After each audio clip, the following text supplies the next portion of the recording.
大朋友好，小朋友好，小朋友好。其实这3个小朋友都不小了啦，真的小朋友都没有来。过年是什么时候？农历过年，1月25号是初一，然后24号晚上是除夕。那以华人、台湾人，我们的习惯，我们在过年的时候，在除夕的时候，我们会做什么？会跨年，吃年夜饭，对不对？除夕该回家的都要回家，然后要吃年夜饭啊。请问大朋友啊，先请问小朋友好了，你吃过年夜饭吗？你吃的年夜饭有什么？火锅、年糕、菜啊。请问大朋友，你的年夜饭吃什么？啊？鱼，对，而且不能吃完，对不对？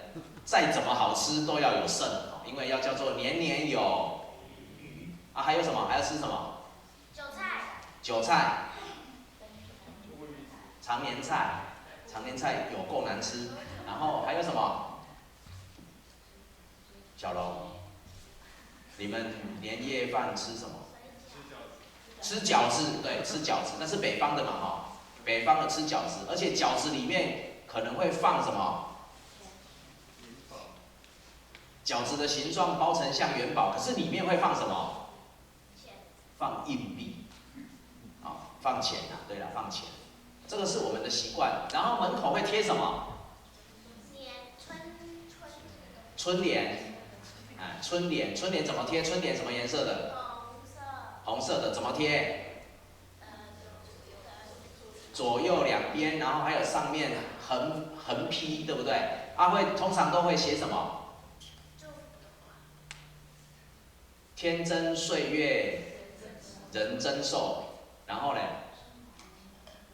春满乾坤福满门。接你看，这个有在过年，这过了不少年啊。横批嘞？横批写什么？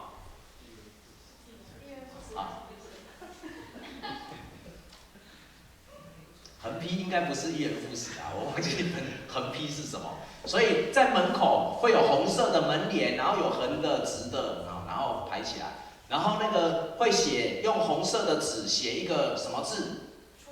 福，而且还要反过来贴，叫做福到，福到这里。然后春呢？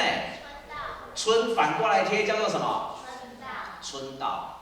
这是我们的过年，这是我们的传统的过年，这是我们华人、台湾人我们过年的方式。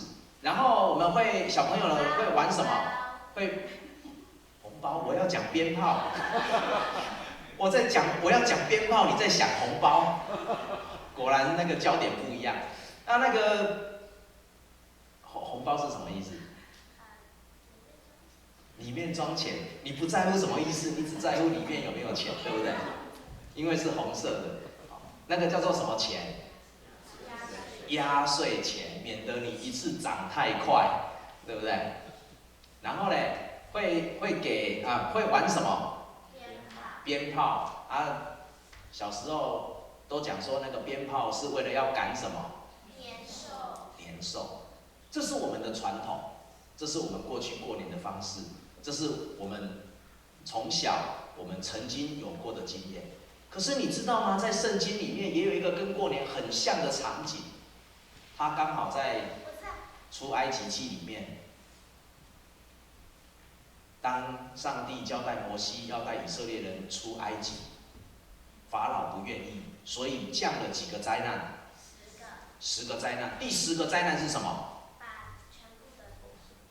把全部投生的都杀死，包括动物，包括人，所以长子在那个当中会被杀死，所以投生的头一胎的会被杀死，除非你怎么做？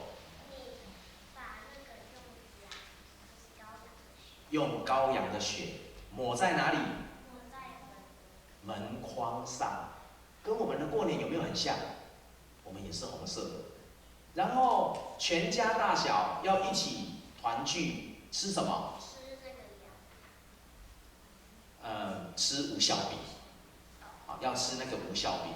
啊，那个无效饼为什么不发酵？不发酵的饼，不发酵的饼就不会像面包一样松软，所以它会怎样？硬，但是也比较不容易坏。然后这个无效饼要怎么做？当它烤完了以后，你要把它装好，所有的人都在那个当中要穿鞋子，要准备启程。圣经当中一个很特别的经历，跟我们华人当中我们所讲的过年其实很像，所以所有的人都在房子里面，什么事情会发生？天使会从空中过去，所有投生的都会被杀死，除非你家有一个特别的标志，用羔羊的血抹在门框上面作为记号。各位小朋友，各位大朋友，你的生命有这样的记号吗？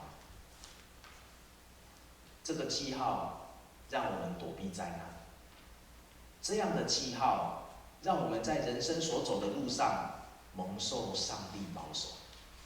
这样的记号让我们跟别人不一样。